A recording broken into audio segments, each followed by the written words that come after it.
Hello friends, Rama mathematics classes में आपका स्वागत है। देखिए फ्रेंड्स, आज फिजिक्स का टॉपिक ध्वनि को पढ़ने के प्रयास करते हैं जो ऑब्जेक्टिव लुसेंट बुक से हैं। देखिए क्वेश्चन देखिएगा, अच्छा क्वेश्चन है। देखिए फर्स्ट क्वेश्चन से देखते हैं। देखिए आज ध्वनि का टॉपिक एक ही वीडियो में समाप्त हो जाएगा। देखिए समझिएगा।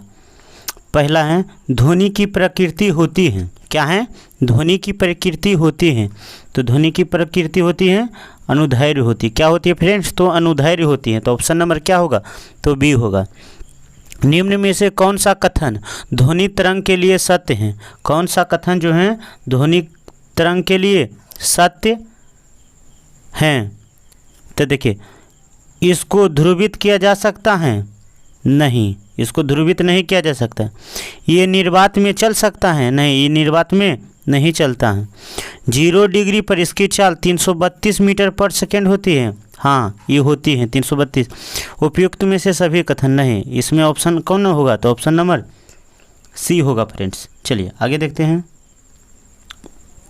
देखिए तीसरा देखते हैं। देखिए तीसरा में अवश्रय तरंग। अवश्रय तरंग की आवृत्ति होती है। अवश्रय तरंग की आवृत्ति होती है। तो अवश्रय तरंग की आवृत्ति क्या होती है? तो 20 हर्ट्ज से कम होती है। क्या होती है? 20 हर्ट्ज से कम होती है। क्या होती है? 20 हर्ट्ज से कम होती हैं। आगे देखते हैं, चौथा देखते हैं। पराश्रव्य तरंग की आवृत्ति होती है। पराश्रव्य तरंग की आवृत्ति होती है तो क्या होती है? तो 20,000 हर्ट्ज से अधिक होती है। 20,000 हर्ट्ज से अधिक आवृत्ति वाले अनुदैर्घ्य तरंग होती है। क्या होती है? तो अनुदैर्घ्य तरंग होती है। देखिए फ्रेंड्स, ये देखिएगा अच्छा से, कन्फ्यूजन हो सकता है। चलिए आगे देखते हैं। देखिए पचमा देखते हैं। देखिए पचमा है पराश्रव्य तरंग मनुष्य द्वारा।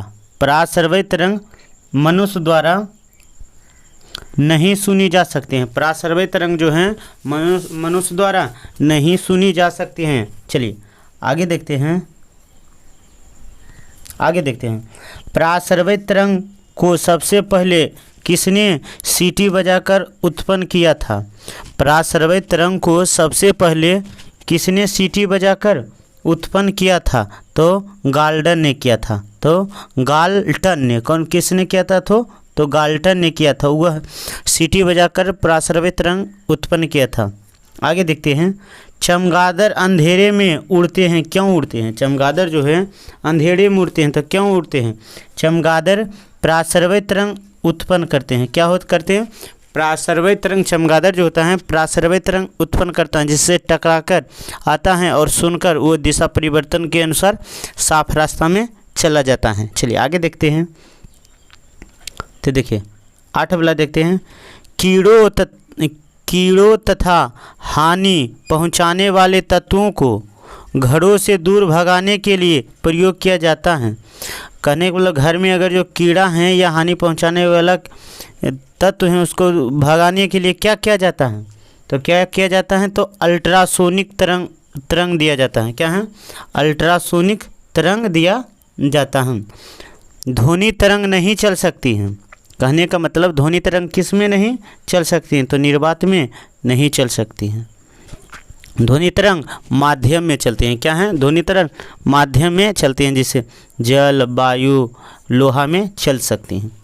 आगे देखते हैं।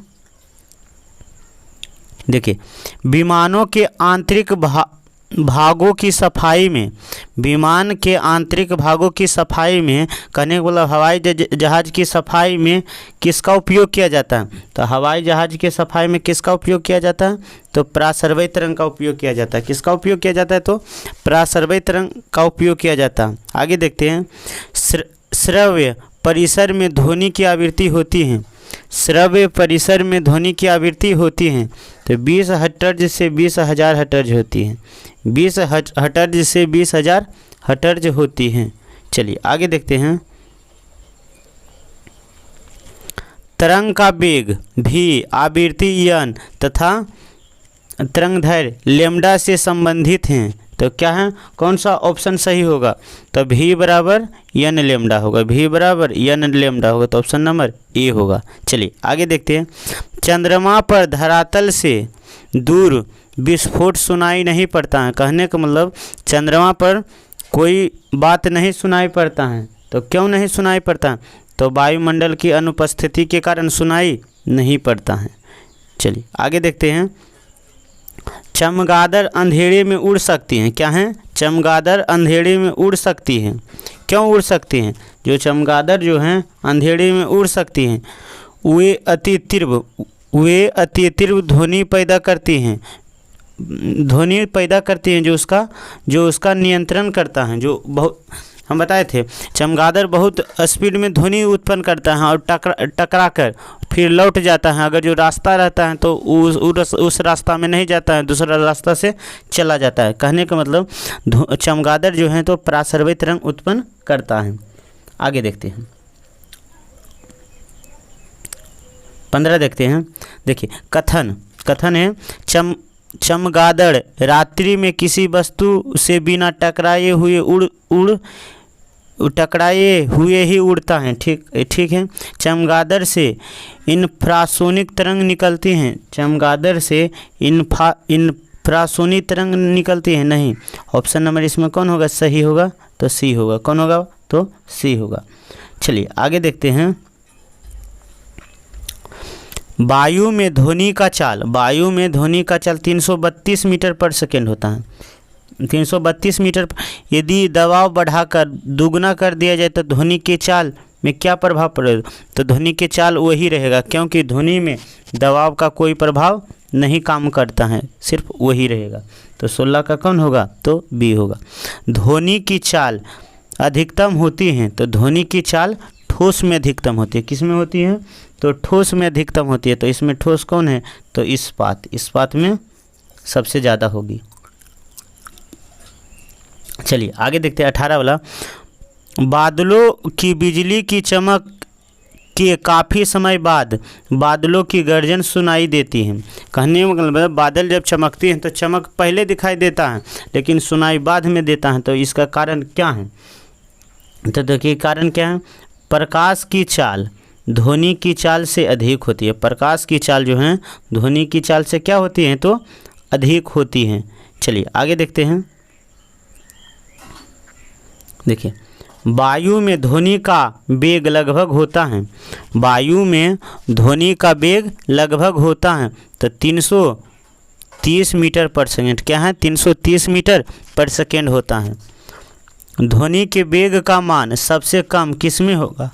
ध्वनि का वेग का मान सबसे कम किस में होगा? तो गैस में होगा। किस में होगा? तो गैस में होगा। तो देखिए सबसे ज़्यादा होता है ठोस में, सबसे उसके बाद होता है द्रव में, और सबसे कम किस में होता है? तो गैस में होता है। ध्वनि का वेग विभिन्न माध्यमों में होती हैं। तो विभिन्न होता है और ठोस में सबसे अधिक होता है। चलिए आगे देखते हैं।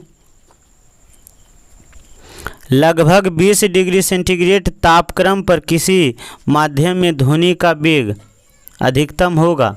तो ध्वनि का वेग कहने को 20 डिग्री टेम्परेचर पर ध्वनि का वेग किस में सबसे ज़्यादा अधिक होगा? तो किस में होगा? तो लोहा में होगा। काहे कि लोहा क्या है? तो ठोस है।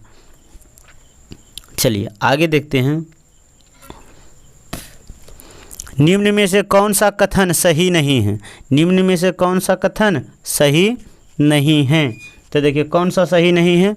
तो देखिए आर्द्रता बढ़ने पर ध्वनि का वेग कम जाता है। ध्वनि का वेग कम जाता है। तो देखिए 23 में है आर्द्रता बढ़ने पर ध्वनि का वेग कम जाता है। ये सही नहीं है। चलिए आगे देखते हैं।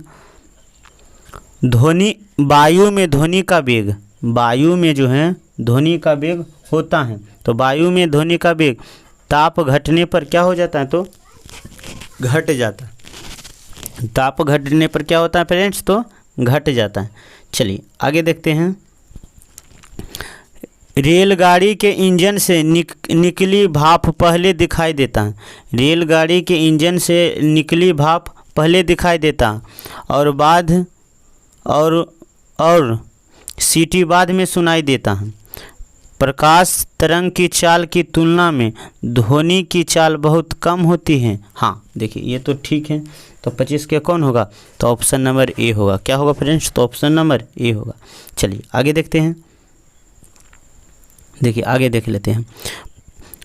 पराध्वनिक विमान उड़ते हैं। पराध्वनिक विमान जो होता है उड़ते हैं, तो ध्वनि की चाल से अधिक चाल से उड़ती हैं। आगे देखते हैं। वस्तु के वेग तथा उसी माध्यम में एवं उन्हीं परिस्थितियों में ध्वनि के वेग का अनुपात होता है। तो देखिए ये अच्छा क्वेश्चन है। ध्वनि के वेग तथा उसी माध्यम में उन्हीं परिस्थितियों में ध्वनि के वेग का अनुपात क्या कहलाता है, तो क्या कहलाता है, तो मैक संख्या कहलाता है। क्या कहलाता है फ्रेंड्स, तो मैक संख्या कहलाता है। चलिए आगे देखते हैं। मैक संख्या का प्रयोग वेग के संबंध में किया जाता है, तो मैक संख्या का प्रयोग किस में किया जाता है, तो वायुयान के लिए किया जाता है। किस में किया जाता है, तो वायुयान में किया जाता है। डेसिबल हैं। डेसिबल क्या हैं, तो डेसिबल क्या हैं, तो डेसिबल ध्वनि स्तर की मापक इकाई है। क्या ध्वनि स्तर के मापक इकाई हैं। चलिए आगे देखते हैं। साधारण बातचीत की ध्वनि की तीव्रता होती है। अगर जो कोई व्यक्ति दो आपस में बात कर रहा है तो कितना डेसिबल से बात करेगा, तो कितना डेसिबल से बात करेगा, तो 30 से 40 डेसिबल। कितना है, तो 30 से 40 डेसिबल। 30 से 40 डेसिबल में बात करता है। 100 डेसिबल का शोर स्तर निम्न में से किसके संगत होगा। अगर जो भी 100 डेसिबल उत्पन्न करे तो वो किसके संगत होगा, तो किसी मशीन की दुकान से आने वाला शोरगुल। किसी मशीन से दुकान से आने वाला शोरगुल कहने का मतलब कि अगर जो कोई मिल या ट्रैक्टर चल रहा है तो उससे कितना डेसिबल उत्पन्न हो सकता है, तो 100 डेसिबल उत्पन्न हो सकता है। चलिए आगे देखते हैं। देखिए आगे देखिए 32 वाला है। तो देखिए 32 में है ध्वनि के किस लक्षण के कारण कोई ध्वनि मोटी या पतली होती है। देखिए फ्रेंड्स ये 68वां बीपीएससी में पूछा हुआ क्वेश्चन है, देख लीजिएगा अच्छा से। चलिए आगे जाके बताएंगे कि कौन ध्वनि से 2 क्वेश्चन पूछा था, तो खास करके यही है 32 वाला। ध्वनि के किस लक्षण के कारण कोई ध्वनि मोटी या पतली होती है, तो मोटी और पतली क्यों होती हैं, तो किसके कारण, तो पिच कहे तो तारत्व। क्या है, पिच कहे तो तारत्व के कारण होती है। कहने का मतलब कोई लड़का या कोई लड़की अगर जो कुछ बात करती हैं तो लड़की की आवाज़ पतली और लड़का का आवाज़ मोटा, कहने का मतलब फटराहा निकलता है। यही कारण है। तो किसके कारण निकलता है, तो तारत्व के कारण निकलता है। चलिए आगे देखते हैं। पुरुष की अपेक्षा महिलाओं की आवाज़ अधिक तीक्ष्ण होती है। पुरुष की अपेक्षा महिलाओं की आवाज़ अधिक तीक्ष्ण होती हैं। क्यों होती हैं, तो क्यों होती हैं, तो देखिए क्योंकि तारत्व अधिक होती है। महिलाओं की तारत्व क्या होती हैं, तो अधिक होती हैं। चलिए इसके चलते उनका आवाज़ सुरीली मधुर निकलती हैं, और लड़का को तो जानबे करते हैं सब कि कैसा निकलता है। चलिए आगे। एक युवक पुरुष की आवाज़ की तुलना में छोटे बच्चे की आवाज़ अधिक पिंच क्यों लगती हैं, कहे तो अधिक साफ मधुर क्यों लगती हैं, तो क्यों लगती हैं, तो देखिए बच्चे की आवाज़ का तारत्व पुरुष की आवाज़ की तारत्व से अधिक होता है। कहने का मतलब है बच्चे का जो तारत्व है अधिक होता है और पुरुष का जो तारत्व है कम होता है। आगे देखते हैं। स्त्री की आवाज़ पुरुष की अपेक्षा पतली होती है। स्त्री की आवाज़ पुरुष की अपेक्षा क्यों होती है, पतली होती है।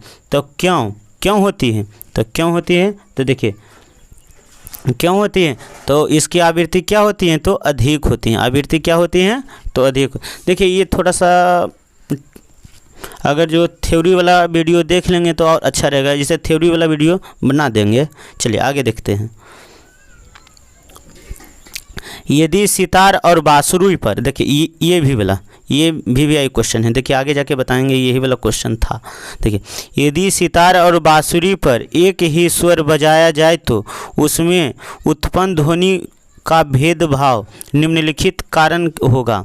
तो कहने का मतलब बांसुरी और सितार में भेदभाव हो सकता है स्वर में, तो किसके कारण हो सकता है स्वर में भेदभाव? तो देखिए, तो केवल ध्वनि गुणता के कारण, केवल ध्वनि गुणता के कारण भेदभाव हो सकता है। आगे जाके देखिए, आगे देखते हैं। निम्नलिखित में से कौन सी घटना ध्वनि तरंगों द्वारा प्रदर्शित नहीं किया जाता है? तो ध्वनि तरंग द्वारा कौन सी घटना को प्रदर्शित नहीं किया जाता है? तो ध्रुवन को प्रदर्शित नहीं किया जाता है। किसको प्रदर्शित नहीं किया जाता है? तो ध्रुवन को प्रदर्शित नहीं किया जाता है। चलिए आगे देखते हैं। ध्वनि तीव्रता को डेसिबल में अधिकतम सीमा किसके ऊपर व्यक्ति सुन नहीं सकता है? कहने के मतलब अगर जो कौन सा डेसिबल से अधिक उत्पन्न किया जाए तो व्यक्ति सुन नहीं सकता है। तो 38 के हैं तो डी होगा। कौन है? तो 95 डेसिबल नहीं सुन सकता है। देखिए ये ऑप्शन के अनुसार हो सकता है कि ऑप्शन दूसरा हो ना। चलिए आगे देखते हैं। 39 वाला देखते हैं। निम्न में से किसके द्वारा सबसे अधिक ध्वनि प्रदूषण होता है? ऑप्शन में है निम्न में से किसके द्वारा अधिक ध्वनि प्रदूषण होती हैं? कहने का मतलब कौन सा सबसे ज़्यादा ध्वनि उत्पन्न करती है? तो हवाई जहाज़ का उड़ान भरना। हवाई जहाज़ बहुत स्पीड में देता है, कहने को मतलब प्रासर्वित तरंग उत्पन्न करता है। चलिए आगे देखते हैं। नज़दीक आती रेलगाड़ी की सीटी की आवाज़ बढ़ती जाती है, जबकि दूर जाने वाले रेलगाड़ी की आवाज़ घटती जाती है। यह घटना क्या है कि कहने का ऐसे हम समझ सकते हैं, कोई व्यक्ति नज़दीक में है तो उनका आवाज़ हमको ज़्यादा सुनाई देगा, अगर कोई व्यक्ति दूर में है तो उनका आवाज़ हमको कम सुनाई देगा। तो यह किसका घटना है?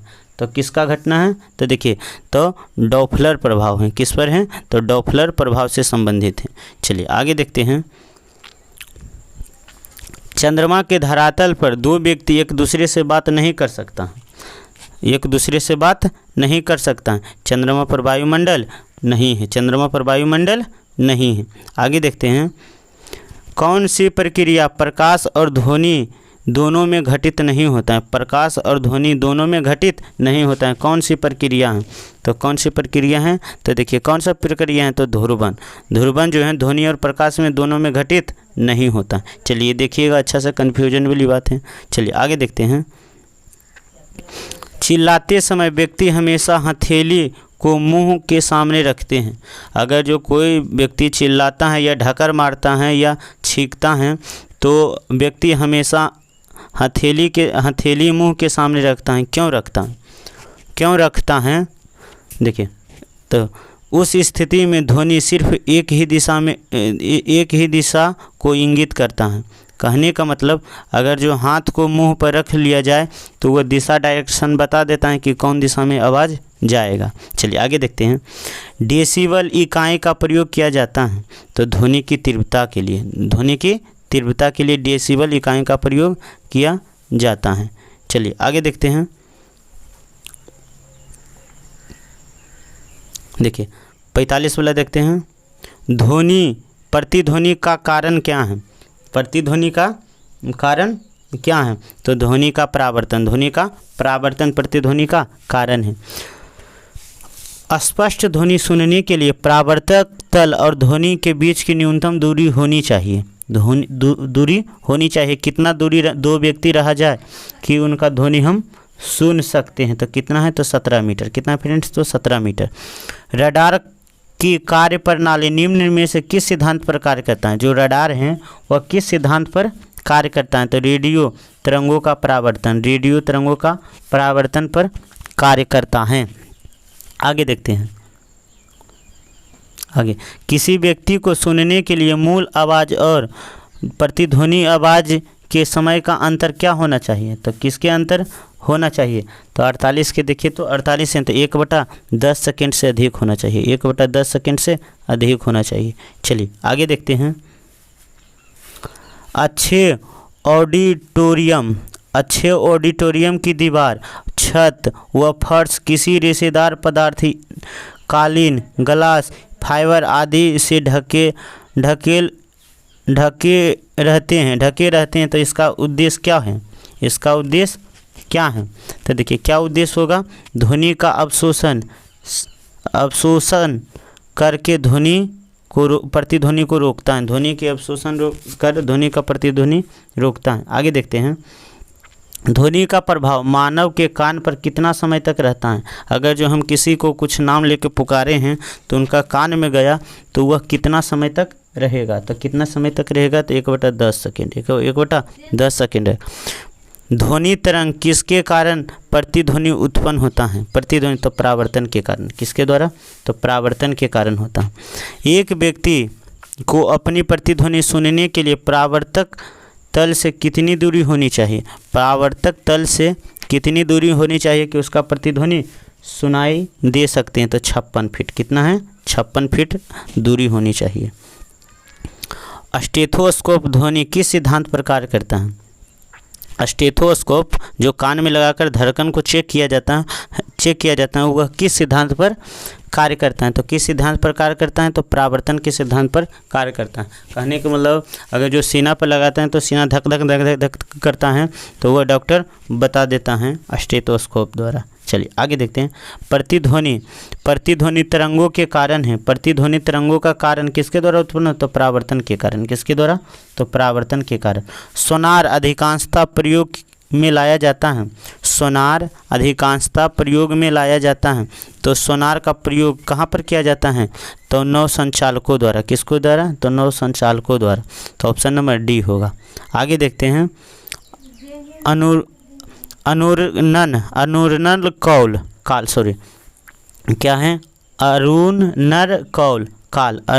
काल और हॉल के आयतन के बीच का संबंध का प्रतिपादन किया है। तो किसने किया है? तो किसने किया है? तो देखिए 56 का होगा से, तो कौन? सेविन ने किया है। कौन? किसने? सेविन ने किया है। कौन किया है? तो सेविन ने किया है। गूंजहीन हॉल का अनुरणन काल होता है। गूंजहीन अनुरणन काल होता है। तो गूंजहीन हॉल का अनुरणन काल होता है तो कितना होता है? तो 0 सेकेंड होता है। कितना होता है? तो 0 सेकेंड होता है। चलिए आगे देखते हैं। जब सेना पुल को पार करती हैं तो सैनिक को कदम से कदम मिलाकर न चलने का निर्देश दिया जाता है।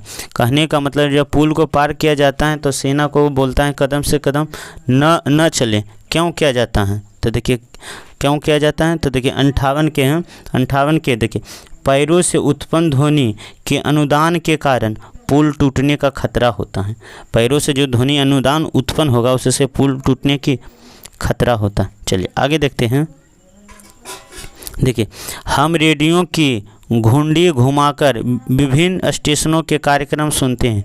घुंडी घुमाकर विभिन्न स्टेशनों का कार्यक्रम सुनते हैं। यह संभव है। यह किसके द्वारा संभव है?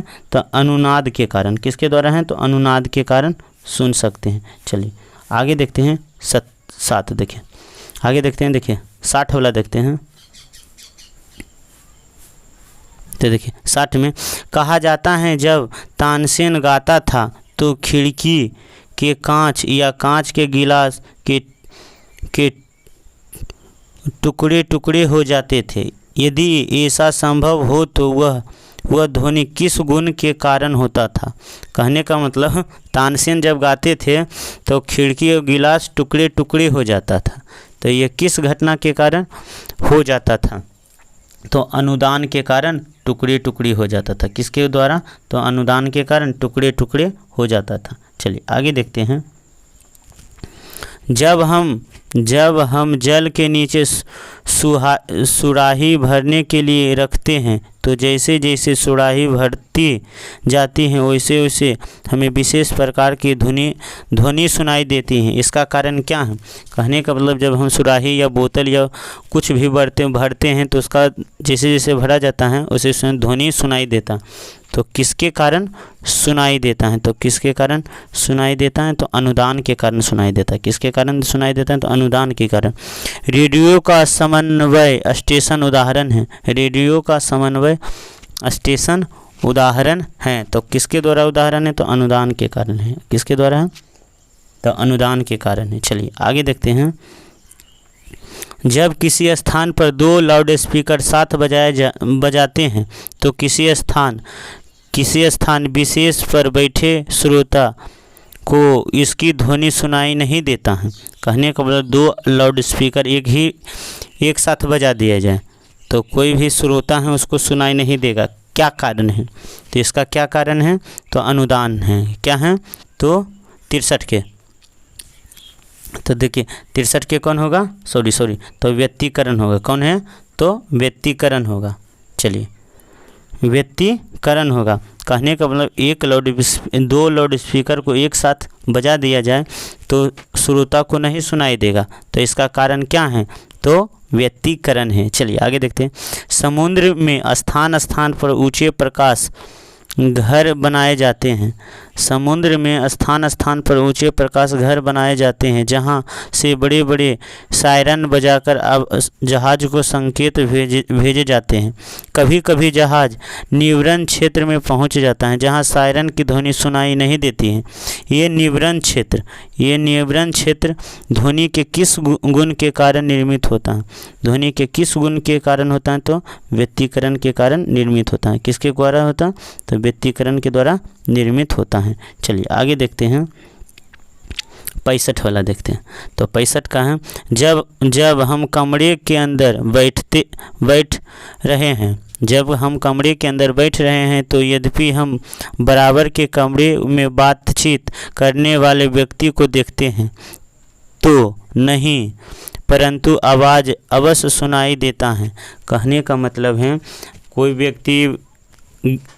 कहने को मतलब पिक्चर देखिए, कोई व्यक्ति रूम में बैठा हुआ है और 2 व्यक्ति गलबात कर रहा है, लेकिन हम बैठल नहीं हैं, हम बाहर में बैठल हुए हैं तो हमको भी बात सुनाई देता है लेकिन आदमी दिखाई नहीं देता, लेकिन हमको बात सुनाई देता है।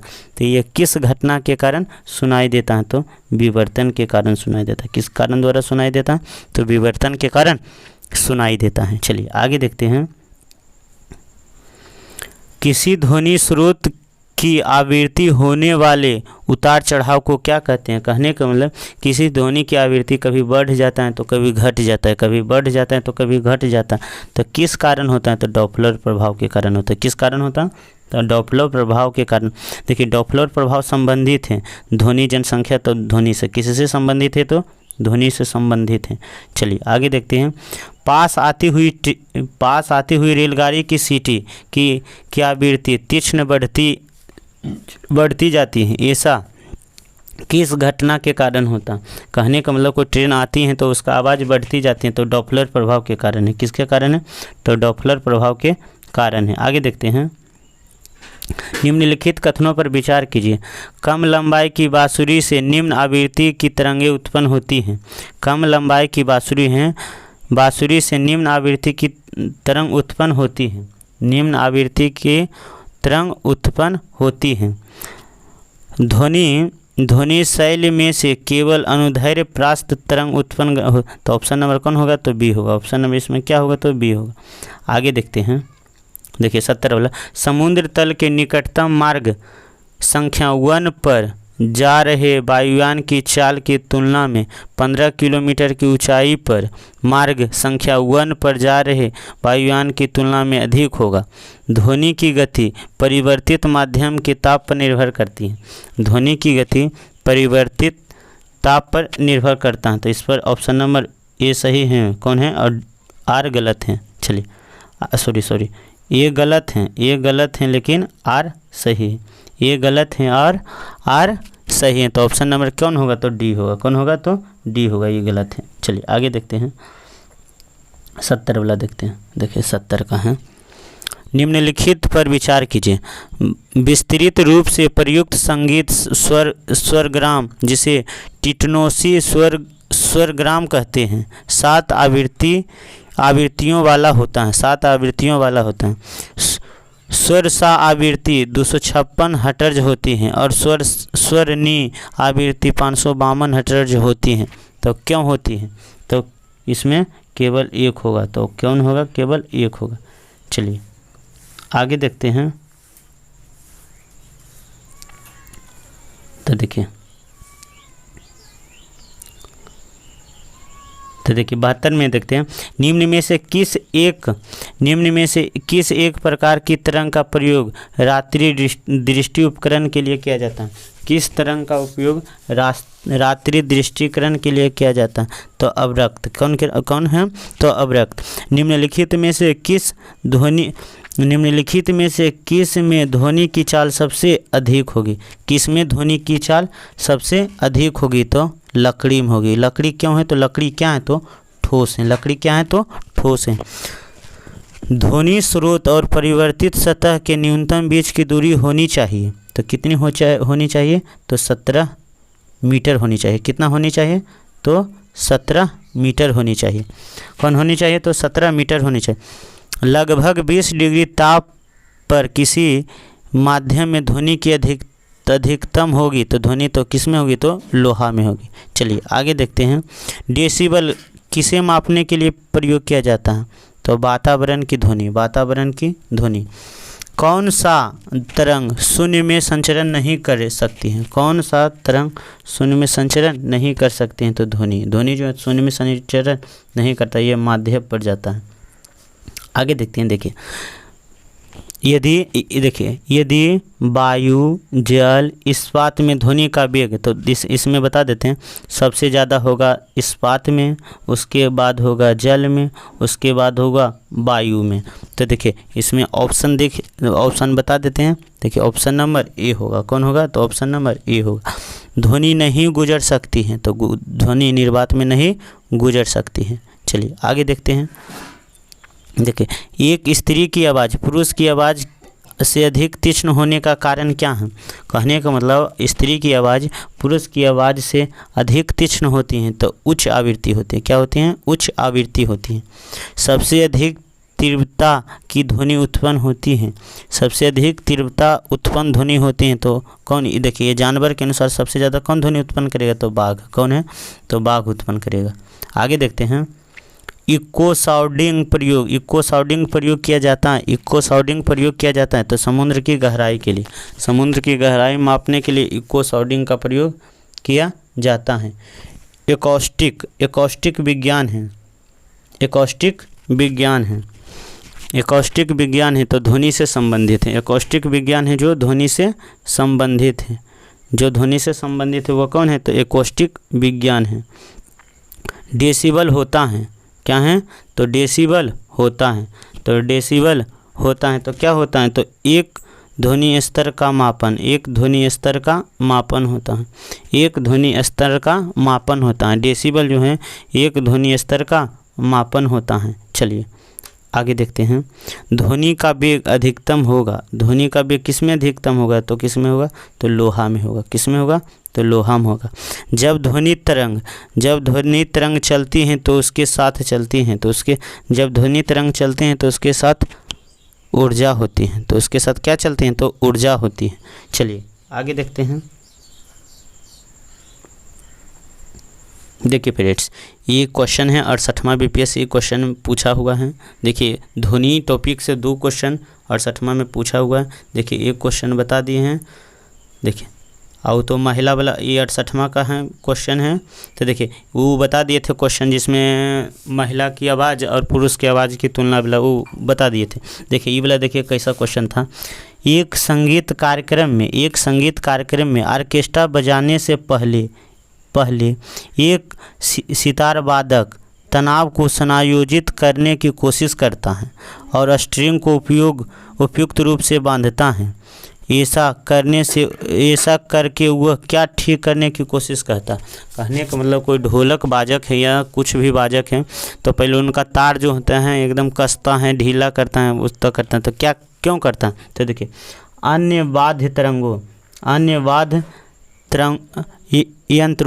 वाद्य यंत्रों की आवृत्ति के साथ सितार स्ट्रिंग की आवृत्ति होती है।